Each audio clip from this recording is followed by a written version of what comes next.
Hey guys, welcome back to my YouTube channel. तो आज हम अपोजिट सीरीज को फिर से कंटिन्यू करने जा रहे हैं। अगर आपने प्रीवियस चैप्टर्स की एक्सप्लेनेशन नहीं देखी तो आप देख सकते हो, प्लेलिस्ट में अवेलेबल है असेंशन टू गॉड नाम से, और प्लेलिस्ट का लिंक डिस्क्रिप्शन में भी है, तो आप डायरेक्ट वहां पे क्लिक करके देख सकते हो। तो जैसे कि हमने प्रीवियस चैप्टर में देखा था, ज़ोरडान लू ज़ेंग की तरफ अपना 13 वर्ड स्किल टेक्निक को यूज करता है, पर उसके काउंटर के लिए लू ज़ेंग अपने डिमोनिक गॉड फैंटम्स को भेजता है, और लू ज़ेंग का एक फैंटम उस टेक्निक में आ जाता है और वो फैंटम तबाह हो जाता है। तो चैप्टर नंबर 40 की स्टार्टिंग होती है। ज़ोरडान सोच रहा होता है कि अगर स्ट्रेंथ को कंसिडर करें 13 किल टेक्निक की, तो 3 किल सिंबल यूज हुए एक डिमोनिक गॉड फैंटम को खत्म करने के लिए, और अब मेरे पास सिर्फ 10 किल सिंबल्स बचे हुए हैं, और इस किल की पावर डिक्रीज होते जाएगी जैसे जैसे किल सिंबल्स डिक्रीज होते जाएंगे। तो ज़ोरडान फिर से वर्ड लिखने लगा होता है अपने ब्रश से और बोल रहा होता है कि तुम सेकंड लेयर ऑफ स्काई रेलम में ही हो, सिर्फ तुम मेरे खिलाफ नहीं जीत सकते हो। फिर ज़ोरडान बिल्कुल ही हैरान हो जाता है, क्योंकि जो फैंटम उसने डिस्ट्रॉय किया होता है अपने 13 किल टेक्निक से, क्योंकि वो दोबारा रीजनरेट हो रहा होता है। वो बोल रहा होता है कि इसकी इनिशिएट फॉर्म जो है वो रीजनरेट भी हो सकती है, ये कितनी ज्यादा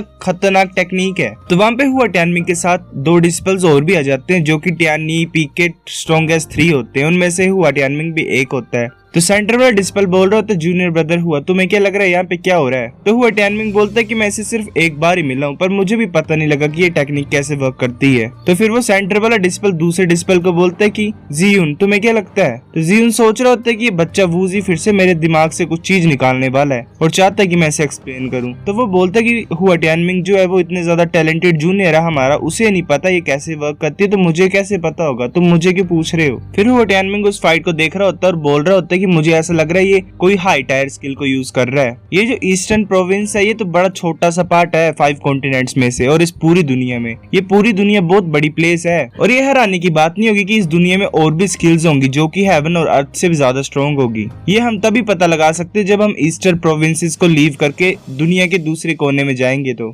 हुआ टियानमिंग के वर्ड्स को सुन के वूजी सोच रहा होता कि मेरी पूरी एंटायर लाइफ में मेरे गोल्स यही रहे थे कि मैं क्यूंगन सेक्ट में कुछ अचीव कर पाऊं, और मैं तो बल्कि तैयार भी था एल्डर पोजीशन के लिए फाइट करने के लिए। जियून और वूजी दोनों सोच रहे होते कि जूनियर ब्रदर हुआ हमसे छोटा है, पर हमने कभी नहीं सोचा था कि उसकी नजर बाहर की दुनिया की तरफ है। लू ज़ेंग के फैंटम्स और ज़ोरडान के वर्ड्स आपस में क्लैश कर रहे होते हैं, पर लू ज़ेंग जो है ज़ोरडान के ऊपर भारी पड़ रहा होता है और उसके वर्ड्स के ऊपर प्रेशर अप्लाई कर रहा होता है और उनको गायब कर रहा होता है। तो ज़ोरडान बोलता है कि मेरे पास सिर्फ एक वर्ड बचा हुआ है ब्लॉक करने के लिए। ज़ोरडान सोचता है कि अब मैं क्या करूं, मैं अपनी स्ट्रेंथ को बचाऊं कि सरेंडर कर दूं? मैं ऐसा नहीं कर सकता, मैं सरेंडर नहीं कर सकता, मुझे अपने वर्ड्स पे सच्चा बनना पड़ेगा, जो मैंने इसको बोला वो मुझे करके दिखाना पड़ेगा, मैं ऐसे सरेंडर नहीं कर सकता हूँ। तो ज़ोरडान सोचता है कि मैंने कभी नहीं सोचा था कि मुझे तुम फोर्स कर दोगे स्किल को यूज करने के लिए, वो भी इतनी जल्दी। फिर वो कंटिन्यूसली वर्ड्स को लिखने लग पड़ता है लू ज़ेंग के खिलाफ। तो डिस्पल्स होते वो बोल रहे होते कि ज़ोरडान तो ज़ेंग की गी लिख रहा है। ऐसे बोला जाता है कि जो राइटर्सनेस होती है उसकी कोई फॉर्म नहीं होती है, पर इसने कॉम्प्रीहेंड कैसे कर ली ये चीज। फिर लू ज़ेंग भी देख रहा होता है उसे, और जो वर्ड्स होते हैं वो बिल्कुल ही एक शील्ड की टाइप क्रिएट हो जाते हैं। ज़ोरडान बोलता है कि ये कंप्लीट हो चुकी है। ज़ोरडान उन वर्ड्स की वजह से जो लेजर टाइप गोल्डन कलर की शूट कर पा रहा होता है, वो फैंटम्स को शूट तो कर रहा होता है, पर फैंटम से फिर से रीजनरेट कर पा रहे होते हैं। ज़ोरडान बोल रहा होता है मुझे बिलीव नहीं होता कि तुम इंडिस्ट्रक्टिबल इनिशिएट फॉर्म्स को क्रिएट कर सकते हो, वो भी सिर्फ इनिशिएट एनर्जी को यूज करके, पर मुझे लगता है मैं कुछ टाइम इनको डिस्ट्रॉय करूंगा तो ये दोबारा रीजनरेट नहीं कर पाएंगी।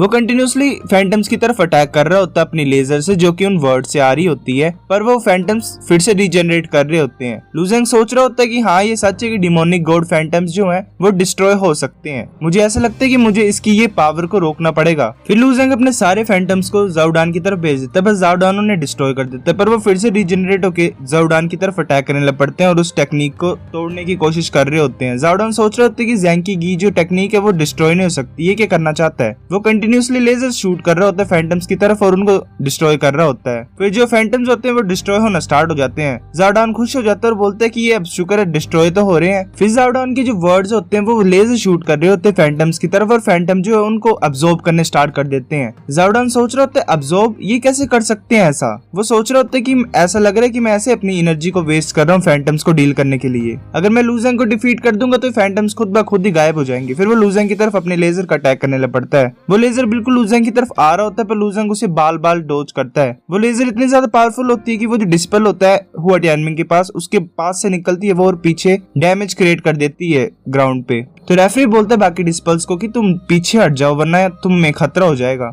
वो बैरियर जो क्रिएट किया होता है रेफरी ने वो इतना ज्यादा स्ट्रॉन्ग भी नहीं होता है और जाओडान का अटैक उससे बाहर निकल जा रहा होता है। जाओडान सोच रहा होता है कि मेरा लास्ट चांस है, अगर अभी नहीं हुआ तो कभी नहीं होगा। फिर वो अपनी लेजर को लूजेंग की तरफ भेज रहा होता है पर लूजेंग उसे डॉज कर ले रहा होता है। रेफरी ने बैरियर स्ट्रॉन्ग बना दिया होता है इसलिए वो जो अटैक होता है जाओडान का वो उससे टकरा के वापस रिफ्लेक्ट बैक होता है और नीचे ग्राउंड में लगता है। जाओडान अपनी पूरी कोशिश कर रहा होता है पर लूजेंग भी बड़ी आसानी से डॉज कर रहा होता है। लूजेंग सोच रहा होता है कि मुझे अपने सोरिंग फीनिक्स क्रिस्टल की फुल पावर को यूज करना पड़ेगा। फिर लूजेंग उसकी फुल पावर को यूज करता है और बड़ी फास्ट तरीके से डॉज कर रहा होता है उस अटैक को। एक लेजर को लूजेंग जंप करके डॉज करता है पर फिर से लेजर उसकी तरफ आ रही होती है। वो बोल रहा होता है कि ऐसे ये काम नहीं कर रहा, मुझे कुछ और करना पड़ेगा। वो सोचता है कि मुझे कोई और चॉइस को अपनाना पड़ेगा और मुझे रिस्क लेना पड़ेगा। फिर लूजेंग अपनी फुल स्पीड से जाओडान की तरफ आगे बढ़ने लग पड़ता है। जाओडान सोच रहा था कि लूजेंग की स्पीड तो बड़ी ज्यादा फास्ट है पर यही कर सकता है, ये इसके पास और कोई तरीका नहीं है मुझसे डील करने के लिए और इसके पास और कोई रास्ता भी नहीं है भागने के लिए। वो स्माइल करते हुए बोलता है कि मैंने कभी नहीं सोचा था कि तुम्हें हराना इतना ज्यादा मुश्किल होगा। फिर वो लूजेंग के सामने बिल्कुल डायरेक्टली लेजर को शूट कर देता है पर लूजेंग उसे अपने स्वॉर्ड स्टेप्स को यूज करके जिगजैग मूवमेंट से डॉज कर लेता है। तो जो जाओडान के वर्ड्स होते हैं वो गायब हो रहे होते हैं और वो बोल रहा होता है कि ज़ेंग की गी की जो एनर्जी है वो यूज हो रही है सारी और खत्म हो रही है। जैसे वो एनर्जी खत्म हो रही होती है और वर्ड्स गायब हो रहे होते हैं तो लूजेंग बोलता है मेरे पास चांस है। जाओडान नया वर्ड लिखने लगा होता है पर लूजेंग वहां पे हो जाता है जल्दी से और अपने जो एन्चेंटमेंट ब्रेकिंग क्रिस्टल की पावर को यूज करके जाओडान को पंच करने लग पड़ा होता है। जाओडान अपनी फेट को एक्सेप्ट कर लेता है और अपनी आंखें बंद कर देता है। वैसे ही लूजेंग बिल्कुल उसके मुंह के सामने पंच को रोक देता है। जाओडान बोल रहा था कि ब्रदर लूजेंग जो है वो दूसरों को फॉरगिव कर सकते हैं तो मैं जो